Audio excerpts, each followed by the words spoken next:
Yo, what's going on, my brothers and sisters? It's your brother James, Noid-Binns, coming to you guys with another TikTok video here on today. Good evening, good morning, good night, wherever you guys are watching this video from.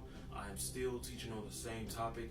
These things will happen in the 7 great years of Tribulations, part 32 of this topic and of this video.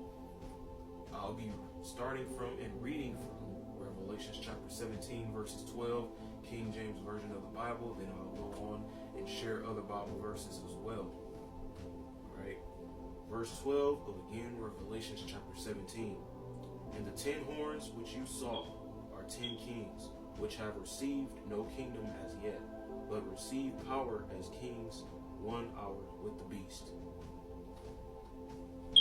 And I also want to go to Daniel chapter 7, verses 7 through 8. Verse 7, where it says, After this I, who is Daniel the prophet, saw in the night visions, and behold, a fourth beast, dreadful and terrible, and strong exceedingly, and it had great iron teeth. It devoured and broke in pieces, and stamped the residue with the feet of it.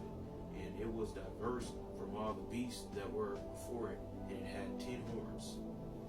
Verse 8, I, again Daniel the prophet, considered the horns, and behold, there came up among them another little horn, before whom there were 3 of the first horns plucked up by the roots, and behold, in this horn were eyes like the eyes of a man, and a mouth speaking great things. All right. I'm also going to Daniel chapter 2, verses 34 to 35, where it says, verse 34, You saw till that a stone was cut out without hands, which smote the image upon his feet that were of iron and clay, and broke them to pieces.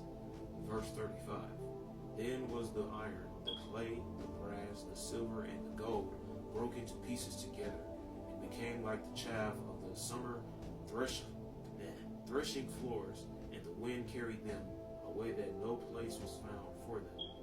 And the stone that smote the image became a great mountain and filled the whole earth.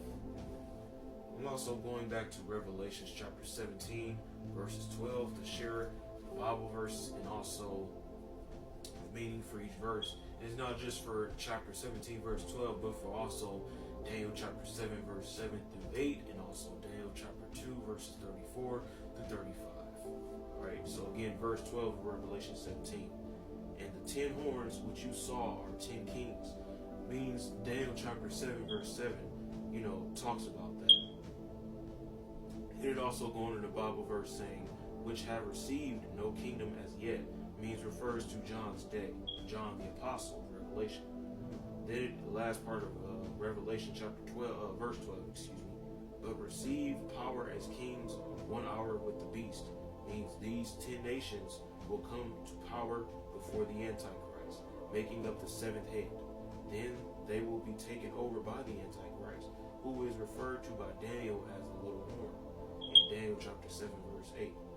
Then it also goes into the meaning, saying the 1 hour refers to the short space this confederation of the 10 kings and the Antichrist will hold together. It will last for approximately 3.5 years and will be destroyed by the second coming of Christ, which Daniel chapter 2, verse 34 35 talks about as well. I'm also going back to Daniel chapter 7, verse 7 through 8. So starting off with verse 7 again, where it says, After this I, again Daniel the prophet, saw in the night visions, and behold, a fourth beast, dreadful and terrible, and strong exceedingly, and it had great iron teeth, and devoured and broke in pieces, and stamped the residue with the feet of it. And it was diverse from all the beasts that were before it, and it had 10 horns. Means this beast represents the Roman Empire, which was the strongest and most powerful of all. It lasted for nearly 1,000 years. Then it goes into the same saying, the phrase where it says in verse 7, and it had 10 horns, speaks of that which was a part of this beast and for a particular reason, but it had nothing to do with the conquest of the original Roman Empire. These 10 horns portray 10 kingdoms, which will arise in the latter days. In fact, in the very near future, these 10 nations will persecute Israel. Then in verse 8, we see where it says, I, who is again Daniel the prophet, considered the horns, and behold, there came up among them another little horn, before whom there were 3 of the first horns plucked up by the roots, and behold, in this horn were like the eyes of a man, and a mouth speaking great things. Means at first Daniel did not understand the horns. Even though the Roman Empire has come and gone, still the horns have not yet risen to power. However, the breakup of the former Soviet Union is the beginning of the fulfillment of this passage. If one is to notice, the 10 horns were a part of the non-descript beast, which has to do with the territory which the old Roman Empire controlled. There came up among them another little horn, means this one came up after the 10 horns were fully grown. The little horn is the Antichrist. Then it goes into the meaning saying, 3 of the horns will be plucked by the little horn, meaning that he will defeat these countries in battle with the with the others then submitting to him. This will take place in the Great Tribulation. Then Daniel chapter 2, verse 34 to 35, verse 34, where it says again, you saw till that a stone was cut out without hands, which smote the image upon his feet that were of iron and clay, and broke them to pieces. Means the stone is the Lord Jesus Christ, and symbolizes his second coming. Without hands is an expression emphasizing the absence of all human instrumentality and the act of God alone. This destroys the popular belief that Christianity will take over the world with the gospel gradually conquering all of mankind. Actually, Bible Christianity ultimately will cover the entirety of the earth, but only after the second coming, even as this verse proclaims. Then in verse 35, where it says, then was the iron, the clay, the brass, the silver, and the gold broken to pieces together, and became like the chaff of the summer threshing floors, and the wind carried them away that no place was found for them. And the stone that smote the image became a great mountain and filled the whole earth. Means this portrays the second coming of the Lord and the destruction of all Gentile powers, meaning that never again will Gentile power hold a sway, for that time is forever ended. After the second coming, Christ will set up his kingdom of righteousness with Israel, then being the predominant nation in the world, and remaining that way forever. Hence, the promises made to the patriarchs and prophets of old will be fulfilled in totality. We also see in Revelation that the Antichrist will be empowered, by Satan and a fallen angel. A fallen angel, which is a demonic spirit, evil being.